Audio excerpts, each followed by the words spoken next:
Hello प्यारे बच्चों, तो कैसे आप सभी लोग। एक बार फिर से आपका स्वागत है अपने चैनल AWT में, मतलब आगरा वाले टीचर्स।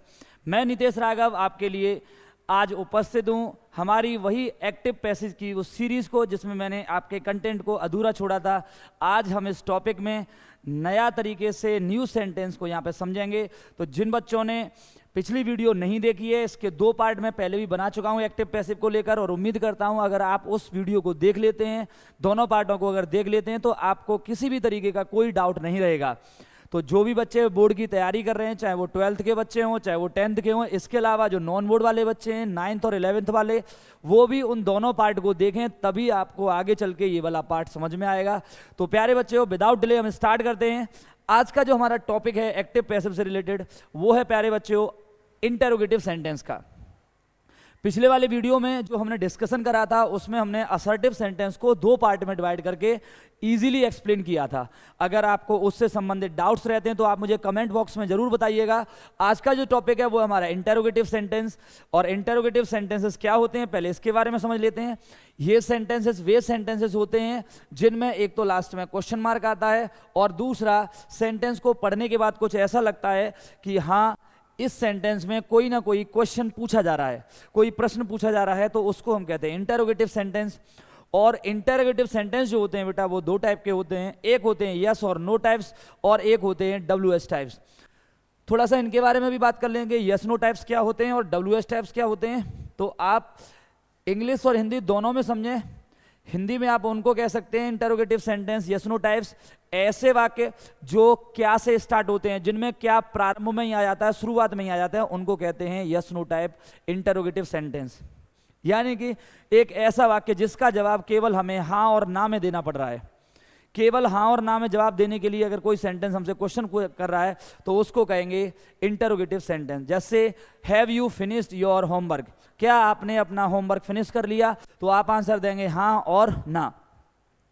दूसरा इंग्लिश में समझेंगे, इंग्लिश में इनकी क्या पहचान होती है। तो ये वो सेंटेंस होते हैं जो हेल्पिंग वर्ब से स्टार्ट होते हैं। किससे स्टार्ट होते हैं? सेंटेंसेस दैट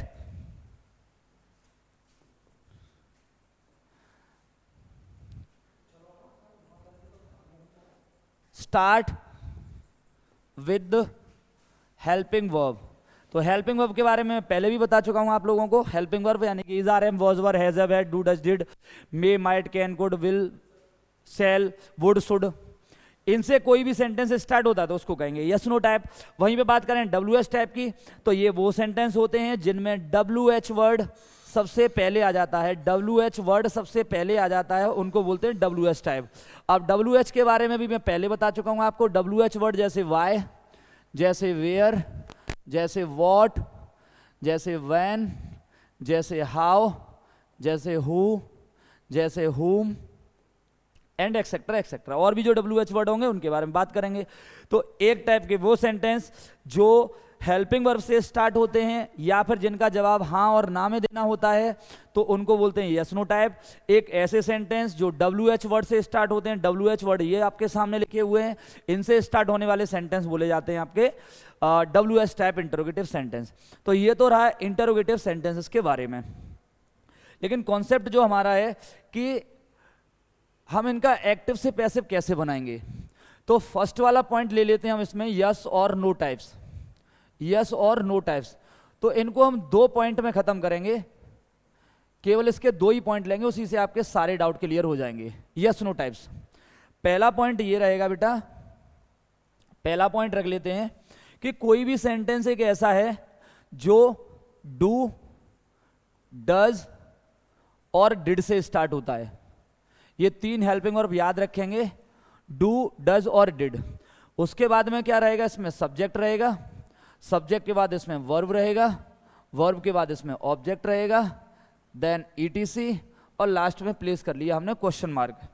अब बनाना है हमें इसका पैसिव वॉइस। तो पैसिव वॉइस बनाने के लिए देखो, जब भी डू डज आता है उसको चेंज करते हैं इज, आर, एम में। पहले भी वीडियो में हम बता चुके हैं इज, आर, एम में। वॉज वर जहां भी आता है उसको चेंज करते हैं हम, जहां भी डिड आता है, जहां भी डिड आता है उसको चेंज करते हैं हम वॉज वर में। दोबारा से समझ लो एक बार, डू डज आएगा वहां पे लगाएंगे इज, आर, एम, और डिड आएगा वहां पे लगाएंगे वॉज वर। सब्जेक्ट की जगह पे सिंपली आपको क्या करना है, सब्जेक्ट की जगह पे आपको लिखना है ऑब्जेक्ट। वर्ब का कौन सा फॉर्म यूज करना है, थर्ड फॉर्म। ये जो वर्ब है उसका कौन सा form, third form. Third form के बाद लगाना है आपको बाय। बाय के बाद आपको ये वाला सब्जेक्ट इधर ले जाना है, और सब्जेक्ट के बाद एक्सेट्रा, लास्ट में क्वेश्चन मार्क प्लेस करेंगे। मैंने बताया था आपको यस नो टाइप इंट्रोगेटिव को 2 पॉइंट में भी हम खत्म करेंगे, केवल 2 ही पॉइंट। अब वो 2 पॉइंट कौन से रहेंगे अभी हम बात करेंगे। पहले इसका एग्जाम्पल ले लेते हैं सबसे पहले। फर्स्ट ऑफ ऑल इसका एग्जाम्पल, जैसे कोई भी सेंटेंस डू डज डिड से स्टार्ट हो, तो मैंने पहले डिड ले लिया। Did you finish your pending work. Did you finish your pending work. तो आप इसका पैसिव वॉइस बनाएंगे तो देख रहे हैं प्यारे बच्चों, ये सेंटेंस किससे स्टार्ट हो रहा है, डिड से। तो यानी कि डिड के लिए यहां पर आपको यूज करना है वॉज या वर। ध्यान रखना, डिड अगर पहले आ गया, एक्टिव से पैसिव बनाना है, तो यहां सबसे पहले लिखना है वॉज या वर। अब हम यहाँ पे वॉज लिखेंगे, वर लिखेंगे, वो डिपेंड करेगा इस ऑब्जेक्ट पर। तो आपको पता है ये इधर जाएगा, और ये पूरा योर वर्क है वो इधर आ जाएगा। तो हमने लिखा यहाँ पर योर वर्क के अकॉर्डिंग वॉज, क्योंकि योर पेंडिंग वर्क ये सिंगुलर है, तो यहाँ पे इसको लिख लिया हमने योर पेंडिंग वर्क। ठीक है, तो ये हो गया वॉज योर पेंडिंग वर्क। उसके बाद क्या करना है आपको, वर्ब का थर्ड फॉर्म। तो वर्ब है इसमें फिनिश, फिनिश का थर्ड फॉर्म हो जाएगा फिनिश्ड। थर्ड फॉर्म के बाद यूज करना है बाय, तो यहां पे यूज कर दिया हमने बाय, और उसके बाद लिखना है सब्जेक्ट यानी कि यू। तो ये कुछ इस तरीके से आंसर बना, did you finish your pending work, तो was your pending work finished by you. तो कोई भी सेंटेंस जो डू डज से स्टार्ट हो रहा होगा उसको हम कुछ इस तरीके से चेंज कर लेंगे। एक और एग्जांपल ले लेते हैं इसका,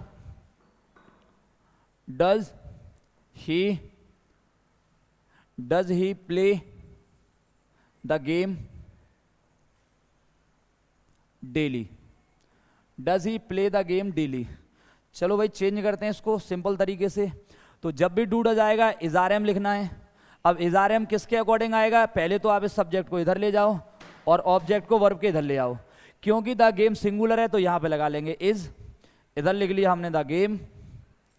वर्ब की थर्ड फॉर्म यूज कर लो, तो प्ले की थर्ड फॉर्म हो जाएगी प्लेड। थर्ड फॉर्म के बाद यूज कर लो बाय, और ही को इधर ले जाओगे क्योंकि इसे ऑब्जेक्ट बनाना है तो हो जाएगा हिम। बचता क्या है, डेली। ठीक है, तो कोई सा भी सेंटेंस होगा इस तरीके से उसको हम चेंज कर लेंगे एक्टिव से पैसिव में। वो सेंटेंस जो डू डज और डिड से स्टार्ट होते हैं, क्योंकि मैंने बताया था आपको यस नो टाइप के 2 तरीके के सेंटेंस हम लेके चलेंगे। एक वो जो डू डज से स्टार्ट होता है, और दूसरा बेटा ये वाला पॉइंट नंबर 2। पॉइंट नंबर 2 में क्या देखेंगे हम, कोई भी सेंटेंस एक ऐसा है जिसमें एक हेल्पिंग वर्ब आ रहा है डू डज को छोड़कर। डू डज और डिड को छोड़कर,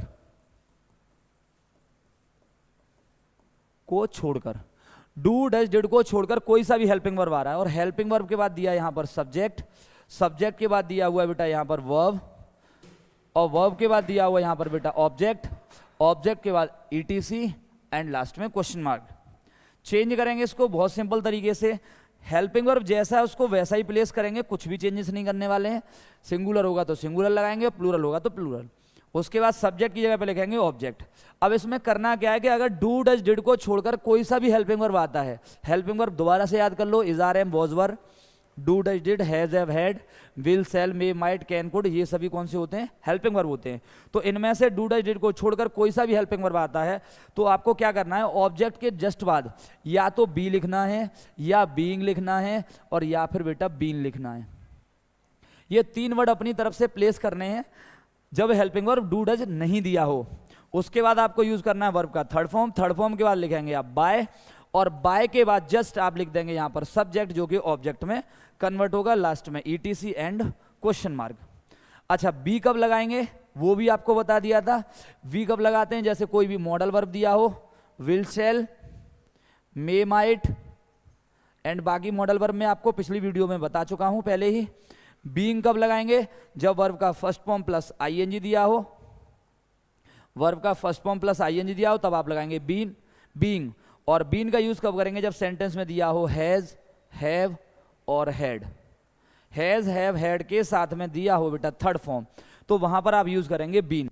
बहुत ही सिंपल है, एकदम सिंपल तरीके से समझ सकते हैं। तो एग्जाम्पल समझते हैं इसका। सबसे पहले एग्जाम्पल है बेटा, कोई भी सेंटेंस दिया हुआ है, have they informed the police, have they informed the police. अब आप इसको अगर आंसर इसका करना चाहेंगे तो देखो कैसे हो जाएगा। अब यहां पर हैव जो आया है वो दे के अकॉर्डिंग आया है, बट हमें मालूम है कि दे तो पैसे में इधर चला जाएगा, इधर क्या आ जाएगा, द पुलिस। अब देखो पुलिस के साथ में क्या करें, या तो हैज या हैव। तो बेटा इसको अगर हम सिंगुलर मानते तो हैज लगाएंगे, प्लूरल मानते तो हैव लगाएंगे। तो अगर मान लीजिए मैंने हैव का हैव ही रखा है यहाँ पर, और चाहो तो आप इसमें हैज भी यूज कर सकते हो, सिंगुलर रखोगे तो हैज हो जाएगा, क्योंकि ये दोनों में काम करता है, पुलिस सिंगुलर में भी और प्लूरल में भी। तो मैंने हैज रख दिया यहाँ पर, और द पुलिस को इधर ले आया, द पुलिस। अब क्योंकि ये डू डिड को छोड़कर हेल्पिंग वर्ब है, तो यहां पर आपको क्या यूज करना है, बीन, क्योंकि हैज हैव हैड के साथ में बीन, हैज हैव हैड के साथ बीन। थर्ड फॉर्म पहले से दिया हुआ है आपको, इन्फॉर्म्ड, थर्ड फॉर्म के बाद लिखना है बाय, और बेटा दे का क्या हो जाएगा इधर आके, देम। बहुत ही सिंपल तरीके से आंसर इसका हमने कर लिया। एक और एग्जाम्पल देख लेते हैं जिसमें कुछ इससे अलग एग्जाम्पल हो। एग्जाम्पल दिया, will you always help me, will you always help me. अब आप क्या देख रहे हैं, विल एक मॉडल वर्ब है, तो विल का तो विल ही रखेंगे, क्योंकि मॉडल वर्ब कुछ भी चेंज नहीं होगा, विल का विल रखेंगे। यू इधर चला जाएगा और मी इधर आ जाएगा। अच्छा क्या होता है, आई और वी के साथ सेल लगाते हैं, लेकिन अगर कहीं पर डिटर्मिनेशन वाली, दृढ़ निश्चय वाली बात दी हो तो वहां पर भी हम आई और वी के साथ विल का यूज कर सकते हैं। या किसी को धमकी दे रहे हो, जैसे अभी मैं भूपेंद्र सर से मान लीजिए कह रहा हूं कि भूपेंद्र सर मैं आज तुम्हें पीट दूंगा, तो ऐसी कंडीशन में क्योंकि वो मेरे मित्र हैं, तो इसलिए मैं उनसे कह सकता हूं, हालांकि वो सर हैं तो सर के रूप में तो नहीं कह सकता, लेकिन क्योंकि वो मित्र हैं तो मैं कह सकता हूं, तो वहां पर मैं उनको क्या कह रहा हूं, धमकी दे रहा हूं। तो ऐसी कंडीशन में भी I will beat you, I will kill you ऐसे करके बोल सकते हैं। तो ऐसी कंडीशन में क्या हो जाएगा, विल। तो यहां पर हम मी को इधर लेके आएंगे तो आई हो जाएगा। अच्छा इसके अलावा क्या है, विल के साथ में क्योंकि एक मॉडल वर्ब है तो हम बी यूज करेंगे। अच्छा देखिए अब इसमें थोड़ी सी मिस्टेक, क्योंकि ये ऑलवेज जो है वो एक एडवर्ब है। एडवर्ब का यूज क्या करते हैं कि एडवर्ब हमेशा होता है जो वो वर्ब से पहले यूज किया जाता है, तो इसलिए क्या करेंगे, बी से पहले हो जाएगा ऑलवेज, और इधर हम यूज करेंगे बी। हेल्प की थर्ड फॉर्म हो जाएगी हेल्प्ड, थर्ड फॉर्म के बाद लगाएंगे बाय, और यू तो ऑब्जेक्ट में भी यही रहता है और सब्जेक्ट में भी। तो इस तरीके से हमने समझा ये कि कैसे हम एक yes no type interrogative sentence को इजीली तरीके से दो पार्ट में कवर कर सकते हैं। मैंने आपको समझाया एक वो सेंटेंस जो डू डज डिड से स्टार्ट होता है, जो किससे स्टार्ट होता है, डू डज डिड से, तो उसको कैसे बनाएंगे। दूसरा हमने समझा कि जिसमें हेल्पिंग वर्ब कोई की आ जाती है कोई सी भी, तो उसको हम पैसिव वॉइस कैसे बना सकते हैं, ये भी मैंने आपको इजीली एक्सप्लेन किया। अब क्योंकि अभी एक पार्ट हो पाया है, मैंने आपको बताया था इंटरोगेटिव के भी दो पार्ट हम बनाएंगे, जैसे असर्टिव के दो पार्ट बनाए थे, जिसमें हमने समझा था असर्टिव को कितना इजीली तरीके से समझ सकते हैं। ऐसे ही मैंने आपको इंट्रोगेटिव यहां पर दिया एक्सप्लेन करके, जिसका केवल अभी हमने पार्ट लिया है यस और नो टाइप्स का, केवल yes no types. WS types के भी 4 से 5 पार्ट होंगे जो हम नेक्स्ट वीडियो में डिस्कस करेंगे। अभी भी आपके लिए कुछ क्वेश्चन दे के जा रहा हूं मैं, वो क्वेश्चन आप नोट करिए और करिएगा अटेम्प्ट, और फिर मुझे कमेंट बॉक्स में करके बताइएगा। एक क्वेश्चन है, is it time to play the game. एक ये सेंटेंस है, आप करने की कोशिश करिएगा अगर आता है तो, नहीं तो कमेंट बॉक्स में बताइएगा। दूसरा सेंटेंस लेते हैं, does he like you to help the poor. एक ये सेंटेंस है। एक और सेंटेंस लिखिएगा आप लोग, did his behaviour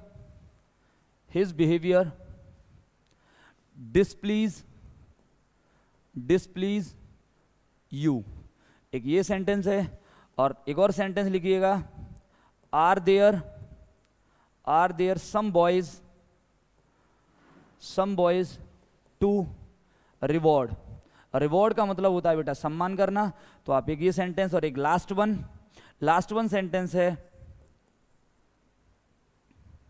may I come in.